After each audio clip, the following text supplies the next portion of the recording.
যখন নিজের মানুষ আপনার এগেনস্টে চলে যায় তখন মনটা ভেঙে যাবে স্বাভাবিক।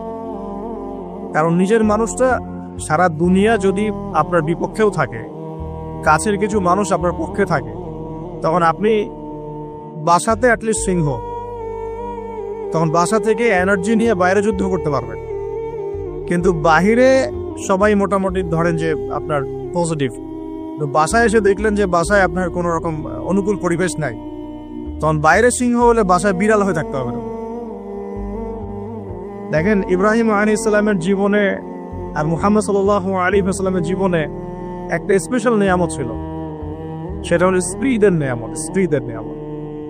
বাইরে মানুষ অনেক কিছু বলছে, গালিগালাজ করছে, মারছে, কাটছে, থুতু দিচ্ছে, সমালোচনা করছে, কিন্তু বাসায় ইব্রাহিম আলাইহিস সালামের আছেন সারা, হাজেরা, আর মুহাম্মদ সাল্লাল্লাহু আলাইহি ওয়াসাল্লামের আছেন খাদিজা রাদিয়াল্লাহু। অ্যাটলিস্ট বাসায় আপনি একটা কি বলবো যে বড় একটা প্রশান্তির জায়গা আপনার বাসায় আছে। তো এটা একটা বড় নিয়ামত যেটা ইব্রাহিম আলাইহিস সালাম এখন হারালেন কিভাবে? বাবা বাসা থেকে বের করে দিল।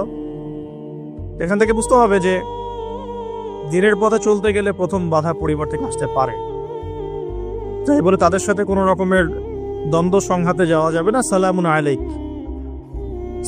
আলাইক, তোমাদের উপর শান্তি বর্ষিত হোক। ইব্রাহিম বলছেন সালামুন আলাইক, হে বাবা আপনার উপর শান্তি বর্ষিত হোক। শুধু তাই না, আরো বলছেন আস্তাগফিরুল্লাহ রাব্বি, আমি আপনার জন্য আল্লাহর কাছে ক্ষমা চাইবো ইনশাআল্লাহ। ইন্নাহু কানা বি হাফিয়া, তিনি আমার প্রতি খুব মার্সিফুল, আশা করি তিনি আমার দোয়া কবুল করবেন। কিন্তু যখন তিনি জানতে পেরেছিলেন যে তার বাবা শিরকের উপর আছেন, আল্লাহ পাক মাফ করবেন না, সূরা তাওবার মধ্যে আছে, তখন থেকে তিনি আর ক্ষমা চান নাই, বাবার জন্য ক্ষমা চান নাই। তো এবার ইব্রাহিমের সফর শুরু হলো একাকিত্বের সফর। তার মানে একটা বিষয় এটাও শিখতে হবে, হকপন্থীদের সাথে আল্লাহর দেয়া একটা বিশেষ নিয়ামত হচ্ছে একাকিত্ব। হকপন্থীদের লাইফে আল্লাহ পাকের পক্ষ থেকে একটা বিশেষ অনুগ্রহ হচ্ছে একাকিত্ব। মানে একাকিত্ব কেন নিয়ামত বললাম? কারণ একাকিত্ব মানুষকে আল্লাহ চিনিয়ে দেয়। অনেক আলেম দেখবেন যারা জেল টেল খেটে বের হয়েছেন, তারা সবাই একটা কথা বলবেন, জেলখানায় আমরা আল্লাহকে চিনেছি।